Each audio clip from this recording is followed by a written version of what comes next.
Bienvenue dans Parole d'experts immigration, le podcast qui décrypte l'actualité, les procédures et les réalités du droit de l'immigration et de la nationalité française.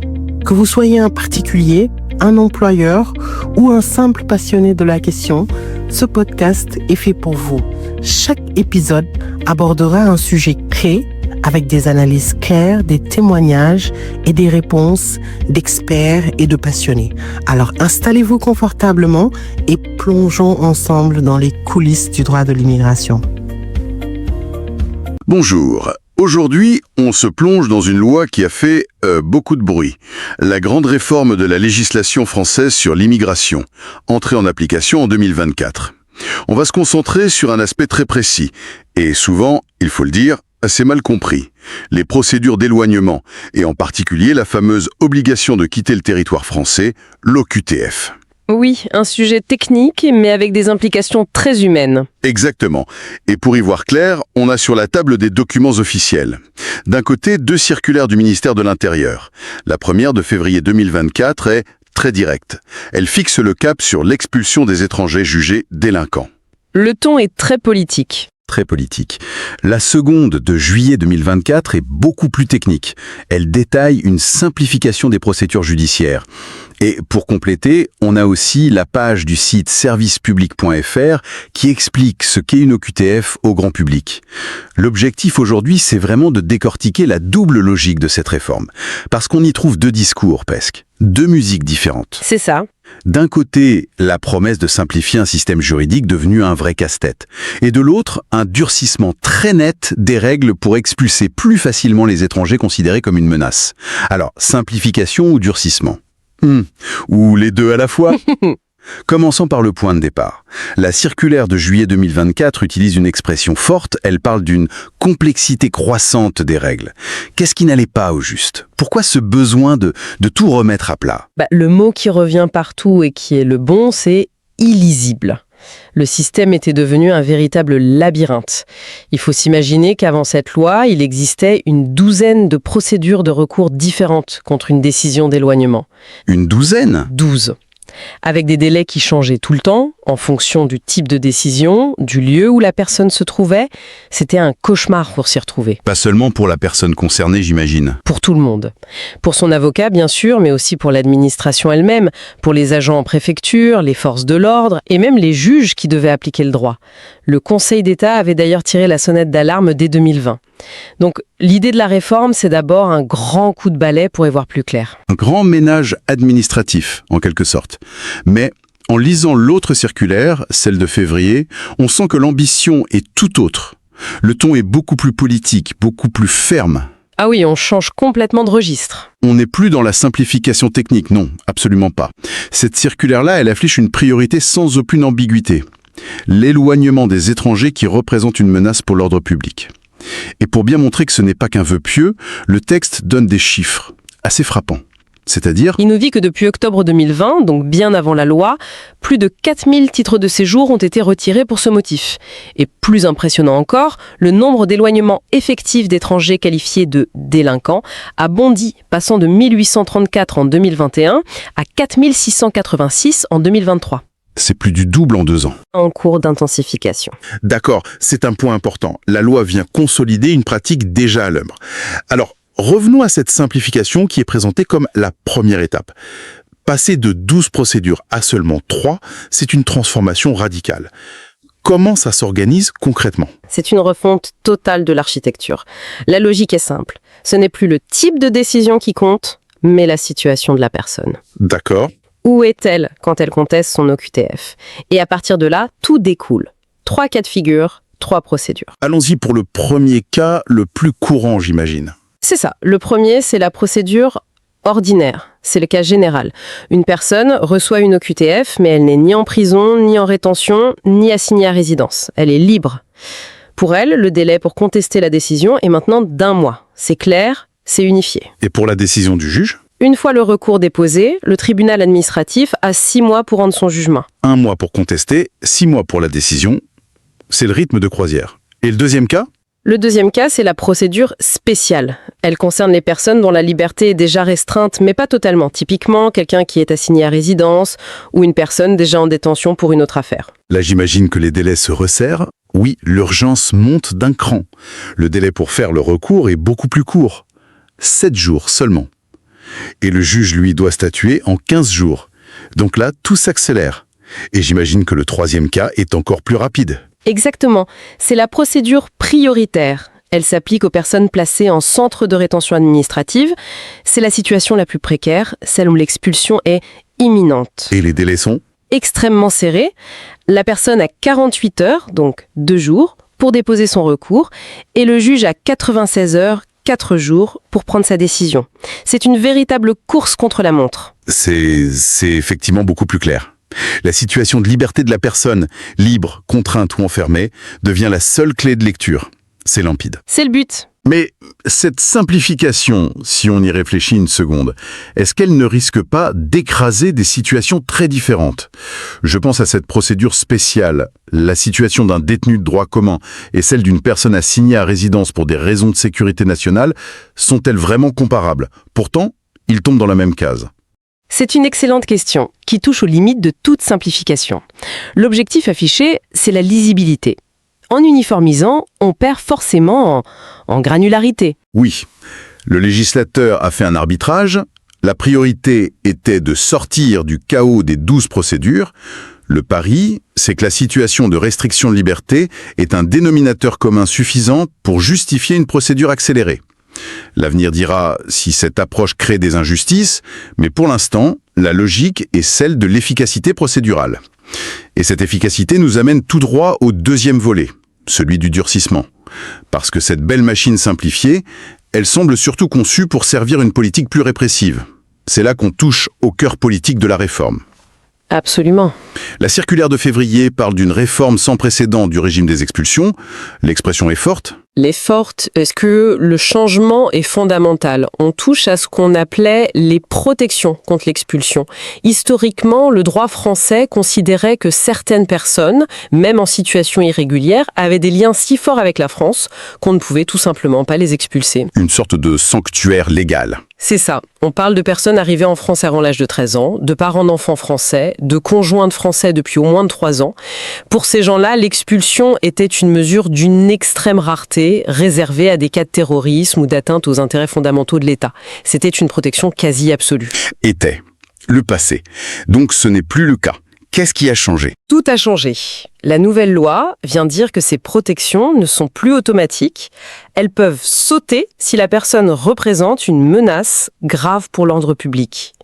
On passe d'un système où la protection était la règle et l'expulsion l'exception, rarissime, à un système de balance. Exactement. Un système où l'on va peser, au cas par cas, les liens de la personne avec la France d'un côté et la gravité de la menace qu'elle représente de l'autre. C'est un renversement complet de la philosophie. C'est un changement de paradigme. On passe d'un critère objectif, vous êtes parent d'enfants français, donc vous êtes protégé, à une évaluation subjective. Vous êtes parent d'enfants français, mais évaluons la menace que vous représentez. Précisément. Et ce qui est fascinant, c'est de regarder la liste très longue des motifs qui permettent maintenant de lever ces protections. La loi est très explicite. Il y a bien sûr les condamnations pénales, un crime ou un délit puni de 3 ou 5 ans de prison selon les cas. Mais on trouve aussi des choses beaucoup plus spécifiques. Comme quoi, par exemple ? Des faits de violence intrafamiliale, des violences contre des élus ou des policiers, le fait de vivre en état de polygamie, et puis il y a cette nouvelle notion beaucoup plus large, la violation des principes de la République. Voilà. On y vient, c'est une notion qui peut sembler très floue. On passe de faits concrets, comme une condamnation pénale, à quelque chose qui relève de l'adhésion à des valeurs. Est-ce que les sources nous éclairent là-dessus ? Oui, la circulaire de février tente de donner un cadre. Elle liste le respect de la liberté personnelle, de l'égalité femmes-hommes, de la dignité humaine, de la devise et des symboles de la République. Le drapeau, l'hymne national, d'accord.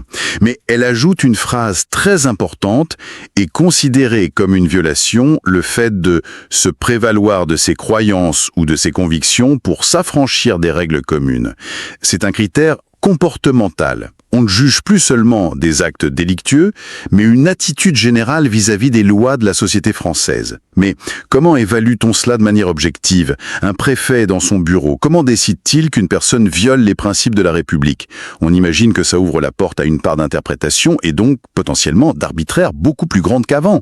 C'est tout le nœud du problème et le principal point de débat autour de cette loi.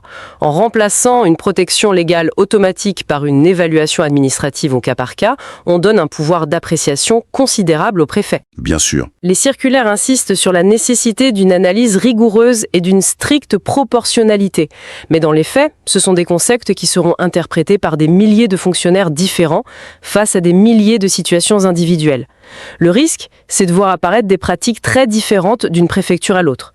Donc, pour résumer ce point, des protections qui étaient quasi intouchables peuvent maintenant être levées pour une large gamme de motifs, dont certains sont très subjectifs.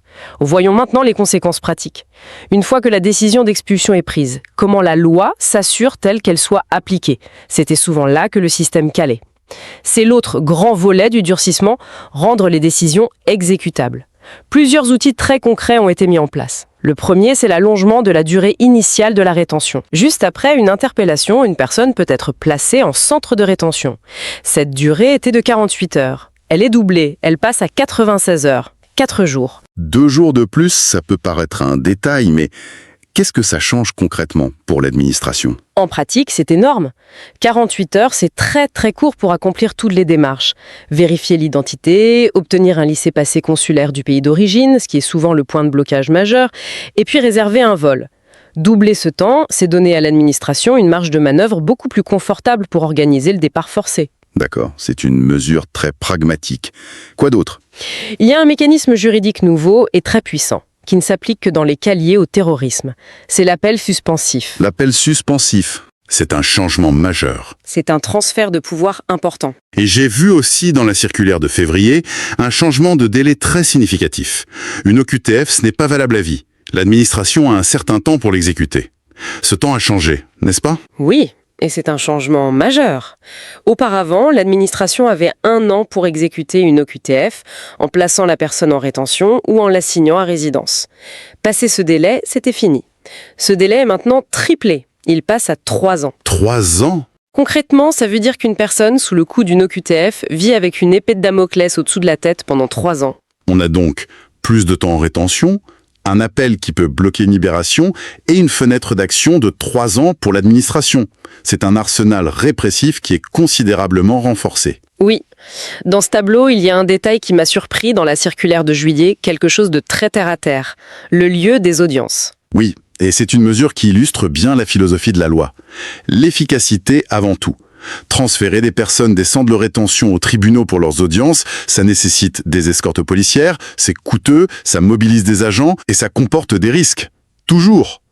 La loi généralise donc le principe des audiences tenues dans des salles spécialement aménagées, situées juste à côté des lieux de rétention. La circulaire va même plus loin en encourageant le recours à la visioconférence. L'objectif est clair, fluidifier la chaîne judiciaire en réduisant les contraintes pour les forces de l'ordre. Ce qui est frappant, en vous écoutant, c'est de voir comment les 2 volets de la réforme, la simplification et le durcissement, s'emboîtent parfaitement. Oui, l'un ne va pas sans l'autre. La simplification administrative n'est pas neutre en fait. Elle crée les conditions pour que le durcissement politique soit plus efficace sur le terrain. C'est exactement l'articulation. On a, d'un côté, une rationalisation des procédures, qui les rend plus rapides, plus lisibles, et de l'autre, un abaissement des protections légales qui permet de prononcer plus de décisions d'éloignement. La combinaison des deux vise un seul objectif, augmenter le nombre d'éloignements effectifs, en particulier pour certains profils. Voilà. Pour les profils jugés menaçants pour l'ordre public, l'équilibre qui existait en droit des étrangers, cet équilibre toujours complexe entre le respect de la vie privée et les impératifs de sécurité, a clairement été déplacé. Le curseur penche désormais beaucoup plus du côté de l'efficacité administrative et de la sécurité. En somme, on a une réforme à double visage. Une phase technique, presque bienvenue, qui met de l'ordre dans un système chaotique, et une phase beaucoup plus dure, qui remet en cause des décennies de protection pour certains étrangers très installés en France. Oui, On supprime des protections qui étaient gravées dans le marbre de la loi pour les remplacer par une évaluation au cas par cas. Une appréciation laissée en grande partie à l'administration. Exactement. Et si on prend un peu de recul, ça nous laisse avec une question fondamentale pour l'avenir. La circulaire de février le répète, on sort de l'application automatique des protections pour entrer dans l'ère de l'évaluation au cas par cas, basée sur la proportionnalité. Oui. La question qu'il faudra se poser dans les années à venir est la suivante.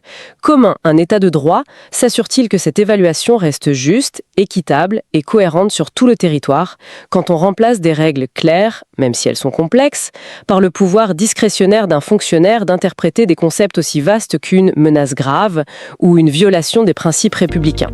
Merci d'avoir suivi ce podcast et continuez à nous suivre sur nos réseaux sociaux Facebook, Instagram, TikTok.